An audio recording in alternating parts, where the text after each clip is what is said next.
എല്ലാ കൂട്ടുകാർക്കും നമസ്കാരം. സീരിയൽ മാനിയ വെറൈറ്റി സ്റ്റോറീസിന്റെ ഏറ്റവും പുതിയൊരു വീഡിയോയിലേക്ക് എല്ലാവർക്കും സ്വാഗതം കേട്ടോ. അപ്പൊ ഞാൻ എത്തിയിരിക്കുന്നത് ചെമ്പനീർ പൂവ് സീരിയലിന്റെ ഇന്നത്തെ സൂപ്പർ ഹിറ്റ് കഥയും ഒക്കെ ആയിട്ടാണ്. അപ്പൊ നമുക്ക് നേരെ സച്ചിയുടെയും രേവതിയുടെയും ഇന്നത്തെ കഥയിലേക്ക് പോയാലോ.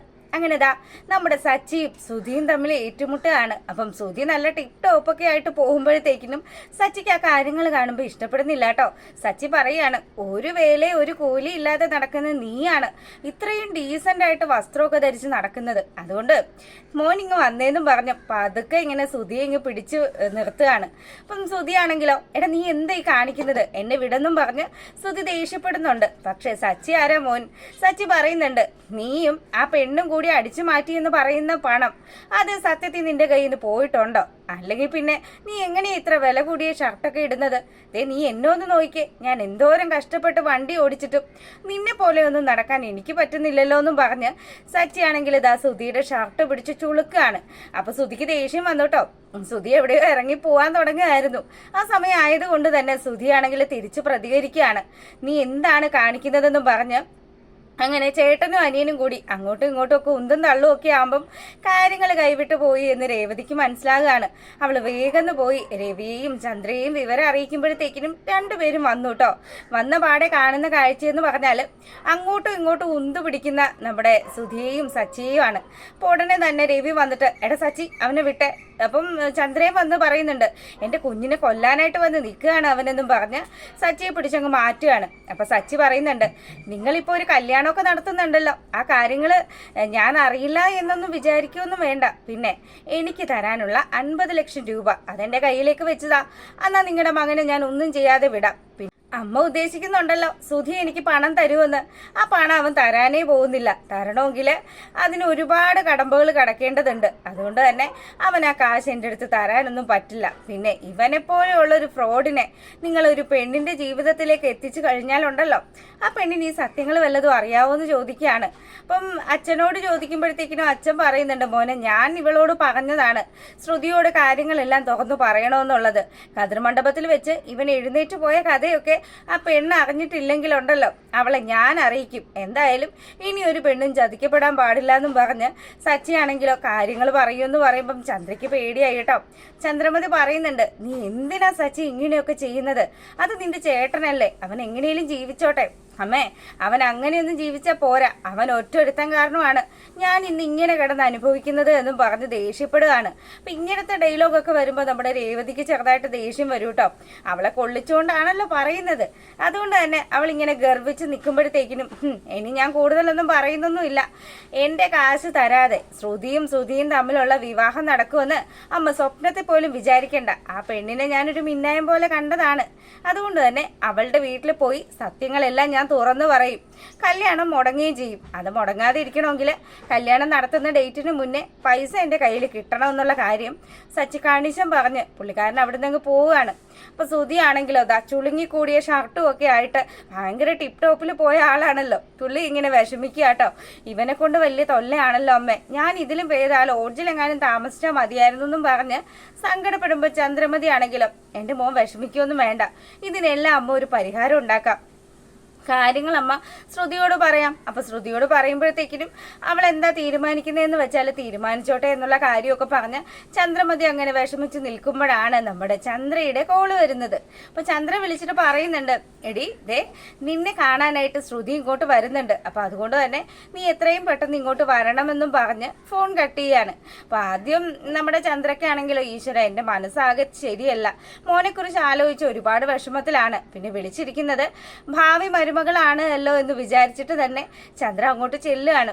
ചെല്ലുമ്പോഴത്തേക്കിനും ആണെങ്കിലോ നമ്മുടെ ശ്രുതി ഒരു ലോഡ് ഭാവാഭിനയമായിട്ടാണ് വന്നിരിക്കുന്നത്.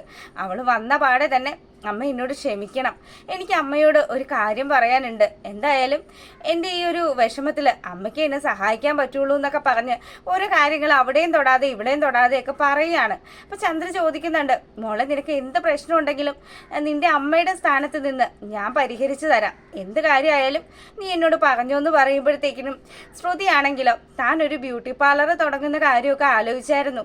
പക്ഷേ അതങ്ങോട്ട് ശരിയാവുന്നില്ലമ്മേ. അമ്മ ഒന്ന് ആലോചിച്ച് നോക്ക്, ചന്ദ്രാലയത്തിൽ വീട്ടിലെ ചന്ദ്രമതിയുടെ മരുമകളായിട്ട് വരേണ്ടവളല്ലേ ഞാൻ.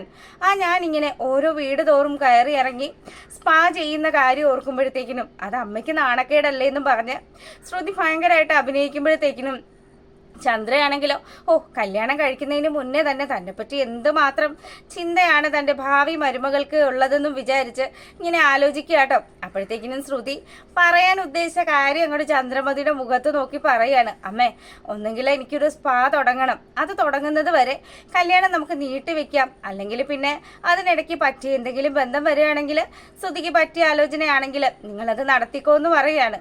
അപ്പം അതൊക്കെ പുള്ളിക്കാരി കല്യാണത്തിൽ നിന്ന് പിന്മാറുകയാണെന്ന് വിചാരിച്ചുകൊണ്ട് ചന്ദ്രയാണെങ്കിലോ ഇനിയിപ്പോൾ എന്ത് ചെയ്യും മോളെ, നിനക്ക് എന്താ ഇപ്പം ഇങ്ങനെയൊക്കെ തോന്നാനുള്ള കാര്യമൊന്നും ചോദിച്ച് അവളോട് വിവരങ്ങൾ തിരക്കുമ്പോഴത്തേക്കിനും അവൾ പറയാണ്, അമ്മ ഞാൻ ഒരു കട തുടങ്ങുന്ന കാര്യം അമ്മയോട് നേരത്തെ തന്നെ പറഞ്ഞല്ലോ, അതിന് വേണ്ടുന്ന സ്ഥലമൊക്കെ പോയി നോക്കി, പക്ഷേ കാശിനാണ് ഒരു വിഷയം. എൻ്റെ ഡാഡിയോട് ചോദിച്ചു കഴിഞ്ഞാൽ 1 കോടിയോ 2 കോടിയോ ഒക്കെ എനിക്ക് നിസ്സാരമാണ്, പക്ഷേ ഡാഡിയുടെ പൈസ കൊണ്ടൊന്നും എനിക്കൊന്നും നേടേണ്ട, എനിക്ക് ആ കാശിനോടൊട്ടും ആക്രാന്തവും ഇല്ല എന്നും പറഞ്ഞ് ഇവള് പറയാൻ ഉദ്ദേശിച്ച കാര്യം പറയാതെ പറയുകയാണ്. അപ്പം ചന്ദ്ര പറയാം, എന്നാ മോളെ ഒരു കാര്യം ചെയ്യും, എവിടെയെങ്കിലും ലോണിന് അപേക്ഷിക്കാൻ മേലായിരുന്നോ? അമ്മ ഞാൻ ലോണിനൊക്കെ നോക്കിയതാണ്, ഏകദേശം ശരിയാകുകയൊക്കെ ചെയ്തതാ, പക്ഷെ അവർ ഈട് ചോദിക്കുന്നുണ്ട്. ഞാൻ എവിടെ നിന്നാണ് ഈട് കൊടുക്കുക?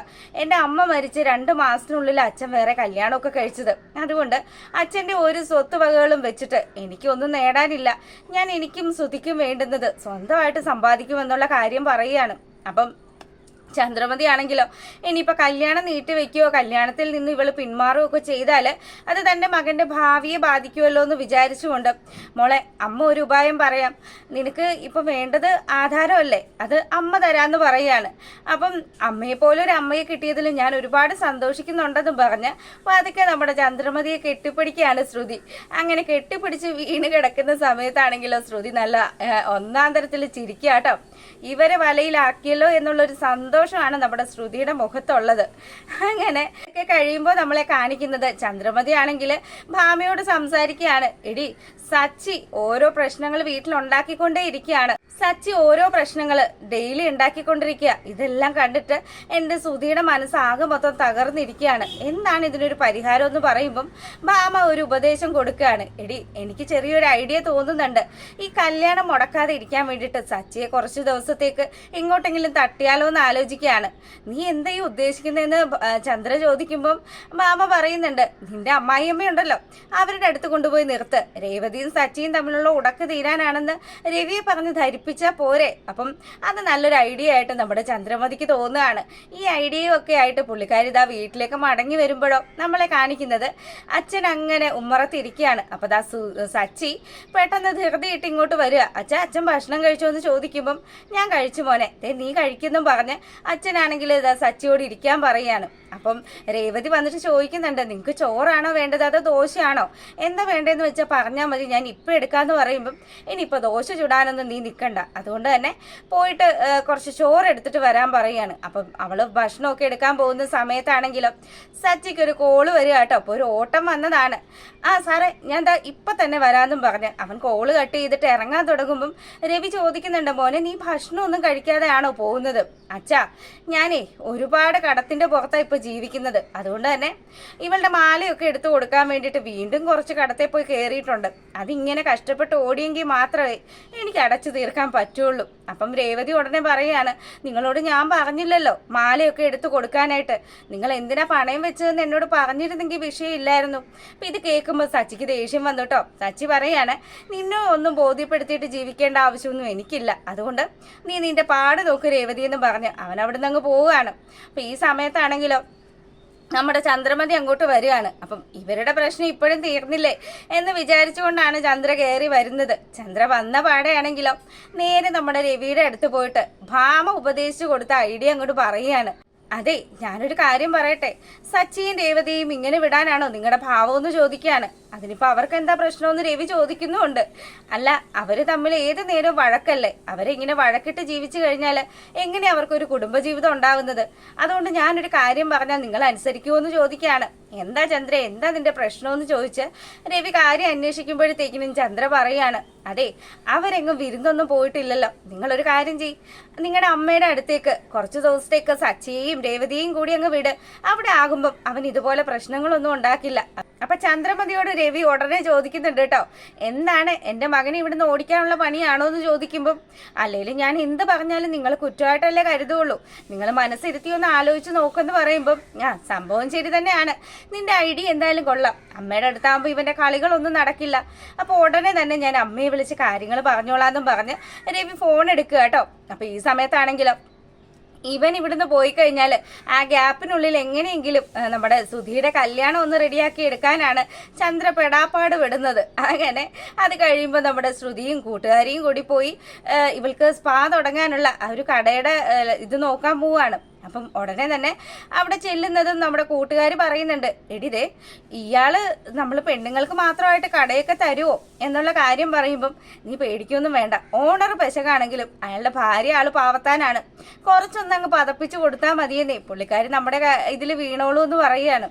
ഉടനെ തന്നെ ഇതാ ഓണറിൻ്റെ വൈഫ് വന്നപ്പം, അല്ല മാഡം നിങ്ങൾ പിന്നെ പെണ്ണുങ്ങൾക്ക് കട കൊടുക്കുമെന്ന് ചോദിക്കുമ്പം, അതെന്താ മോളെ പെണ്ണുങ്ങൾക്ക് കട കൊടുത്താൽ, പെണ്ണുങ്ങളല്ലേ സ്ത്രീ ശാക്തീകരണവും കാര്യങ്ങളും ഒക്കെ അല്ലേ വരേണ്ടത്, അതുകൊണ്ട് തന്നെ ഏതൊരു സ്ത്രീയും ഉയർന്നു വരുന്നത് പ്രോത്സാഹിപ്പിക്കുന്ന കൂട്ടത്തിലാണ് ഞാൻ എന്നുള്ള കാര്യമൊക്കെ ആ ചേച്ചി എങ്ങനെ നമ്മുടെ ശ്രുതിയോട് പറയുമ്പോഴത്തേക്കിനും ശ്രുതിയാണെങ്കിലും ഞാൻ പറഞ്ഞത് ശരിയല്ലേ എന്നുള്ള രീതിയിൽ നമ്മുടെ കൂട്ടുകാരിയെ നോക്കി അങ്ങ് ചിരിക്കുകയാണ്. അപ്പം ഇതാണ് ഇന്നത്തെ വീഡിയോയിൽ വന്നിട്ടുള്ളത്.